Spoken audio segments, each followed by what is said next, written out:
Hey, my name is Fran. I'm just making a video on Dark Souls, hopefully something that many of you have taken part of the series. If not, I'm going to be covering why I think Dark Souls is an excellent story. And this is a response to one segment of Mahler's, I'm hoping I'm saying that, his 12-hour video, destroying the arguments by HB Bomber guys in defense of Dark Souls 2. It was called a moderate response, and he says that Dark Souls is really not that good of a story, and is probably one part, as excellent as his video was, I probably have to disagree with him. Um, and so I'm going to go and explore that once I get started with this video, so just bear with me. I made my character, just so you know, I always make a character that's kind of inspired by something. So I'm using Irene, like Irene Adler from Sherlock Holmes, just a little bit of a fun thing. So I usually keep my thief characters female just because I usually think of that. So it is what it is. I'm going to skip the opening introductions just because it's really long. But if you've never played Dark Souls, probably what I want to do in the video today is focus on the introduction and the mythology. But hopefully, if you haven't seen, just look up the opening cinematics for Dark Souls 1, and you'll know what we're talking about. Um, I finally made myself some proper notes because I did make this a couple of times and things just didn't work out. Um, so let's get started. All right, so there goes the opening cinematics. We can skip that again, and we can say thank you to Andre, or not Andre of Astorius, Oscar of Astoria, I believe. Okay, so I'm just going to let the playthrough go. This is just a way for me to make a video since I haven't really made videos probably in like almost a decade now. So I'm very out of practice, and I don't usually have as much time to spend around editing. So this will do, give you something to watch. Hopefully it's not too terrible. I haven't played while speaking like this, so could be a disaster. So, the topic: why is Dark Souls a good story? And one of the critiques made by Mahler is he says that the story doesn't really make sense. That if you think about the story, we just automatically are filled with problems. Like, where is the first flame the whole time? If everything used to be gray crags and arch trees, then why did the first flame appear? And what were the dragons doing the whole time? And if the dragons were there, were they alive? And why didn't the dragons make these civilizations? And the people were making. What were they doing? If the people came and the lords took the power of the first flame, what were they doing the whole time? And why weren't they included with the dragons in the opening part? And these are a lot of things that, if you want to try and nitpick the story, I see what you're trying to do, but I think that's one of the problems with that is that it misunderstands Dark Souls as not really being a true story in the uh, the type of three-act structure or something where is it that is even attempting um, to answer all the questions that we pose for it. Because at the end of the day, that's not the story that Dark Souls is. Dark Souls at its heart is mythology. And, Oh, I'll just fantastic. skip through that. We don't care about him for now. Regrettably, Yeah. I Go won't. give us our Estus Flask. Oh, I would hate to harm you. So, at the end of the day, this is a mythology. And with mythology, we're going to get our own type of story. We're going to get a story that um, really starts with a state of nature. And that's where we get it doesn't really matter what the whole history of the world is. It really doesn't matter as far as mythology is concerned. Because in the beginning, the world was static and it was gray and nothing happened and it was all the same until we got the fire. And with the fire came disparity. And that's really what we need to know is that the state of the world is bringing differences and that these differences are natural and it created the flow of time. Um, Without this, nothing would have changed. And so the rest of our story is going to be kind of in context. All the characters that we see are existing in that flow of time and are subject to these issues that they're going to have because of the disparity. And the other part of the nature that we understand is that soon the light will fade, and only darkness will remain. That's going to be something that is just the nature of the world. It can't be away.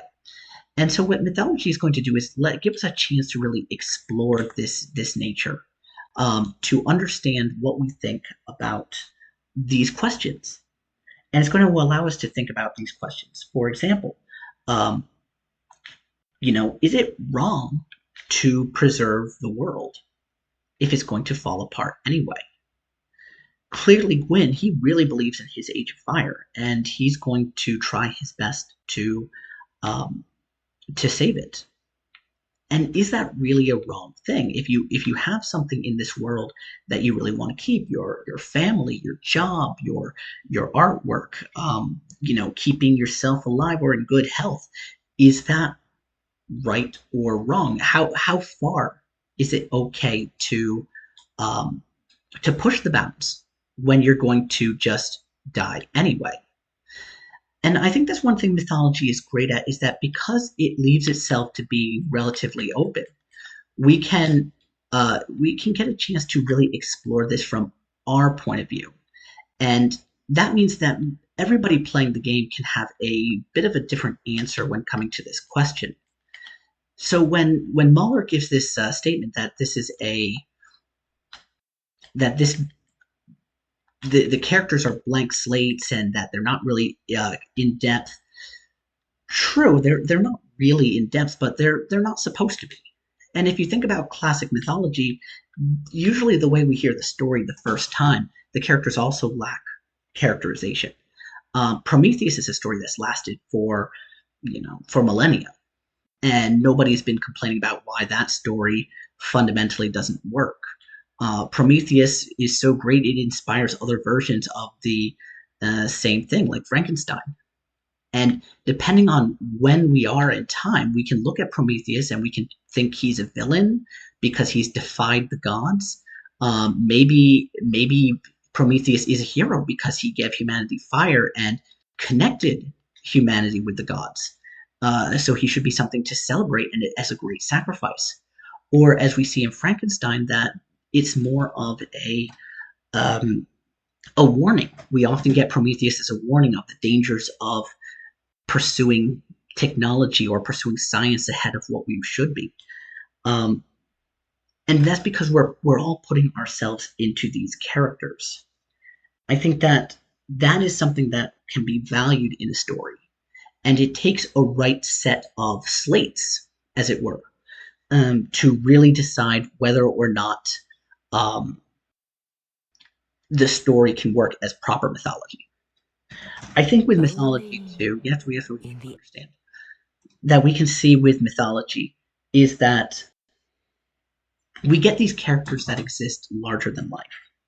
So in our story, we start off with like the four great people. We have Gwyn, Lord of Sunlight. Pretty hard to get higher than that as far as this regal character, who's just filled with glory. He's making the world. He's just able to decide his own fate. And yet we're going to get have him fail, and we're going to see him become desperate in what he does. And it's up to us to decide what we think of him. We're not going to be told by so much explanation, but it's up for us to decide whether we think that Gwyn is a character to be celebrated or to be hated. I think when I play the story, I've gone back and forth. Sometimes I think that, for all the society he made, maybe it was a good thing. We don't know about the Age of Darkness, but it sounds scary. So perhaps we should be continuing to sacrifice ourselves. And if you listen to some other variations of the story, we could imagine that he's just being selfish, short-sighted, and he's really missing out on the whole point of everything, and he should just do the courageous thing and let it die. Um, we get Seath the Scaleless, who betrayed his own, and we see in the cinematic where he's standing on top of the pile of corpses, a very Judas-like character, sacrificing his entire species for his own gain, his own immortality. And we see him on top with this chance. We don't really know. Is he screaming in celebration? Is he screaming in mourning? And what again do we take of him? Is he straight up evil? Is this a sense that the other dragons um, took advantage of him? We can just as a blank slate characters to imagine what that's like. And I think that is something that is good for the story. I wouldn't want to know. I would never want to know all the answers um, about Seath the Scaleless. I'd rather hear people reimagine the tale, or they tell the story a new way that could be told, that could make things more interesting. Um, and then we have like the Daughters of Chaos, who really I think are reminders of Prometheus, especially with the whole part of the flame. They attempt to create their own flame. They're weaving these great firestorms, but ultimately they mutate themselves. What do we think of these actions? If we were in the same situation, would we try to recreate an artificial flame? Is that too arrogant? Is that something that should be celebrated? I'm not sure. But I think that is something that, as mythology, when we're not trying to answer all of these questions, that we can explore it, and we can always come across with new ways um, to look at the story. And I think if you see the Dark Souls community, you can see that different characters have taken lives of their own in what we think. Like the first time I played through Dark Souls 1, I probably was more on Gwyn's side. Then by the time I played through it, um, another time, I thought differently. There's Lautrec, who I kind of like now, even though I used to hate him, and I spent a lot of time dying while trying to kick him off and steal his stuff. Um, oh, it's this guy. I don't even want to fight this guy. I'm just going to run away. And then we have Nito, like this being of death and decay. What do we make of him? Is he an evil character, a sad character? We have the second sarcophagus around him. Um, what does it mean to be the first one who died? As some people like to remind me on the translation. So what does it mean if that's the case? And ultimately, I think that we get to talk about questions about how much our journey has any meaning. Is it okay to is it okay that we do all of this, and we know in later installments that nothing we did really made too much of a difference? What do we make of that? Is that something that is worth it? So I think these are all things that we should consider when we're looking at mythology. Um, that the stories are not meant to be answering all of our questions. They allow us to. I'm going to rush here because I'm probably just too lazy. They're giving us a nice chance to explore things about ourselves that we couldn't do if the story gave us every bit of detail. And that's one reason that I like it. And I'll have to kill these guys, so take a beating, dudes. Don't all stand there. And you're dead. Alright. I think I'll leave this video here. I probably might have to just make another version of it. So if you want to make some comments, you felt like I didn't explain things well, because I probably didn't explain this at all, I might just have to remake this video um, and cover it with more notes. So yeah, have a have a nice day. Thank you for watching the video, and yeah, I'm just going to try and keep this light, just a bit of practice. So if this video is terrible, I might just be redoing it and just keeping up the practice. If you think that it was okay and worth just another playthrough, or just continuing the playthrough, I can do that, and I'll just talk about whatever comes up in the comments. Okay. So once again, see you later.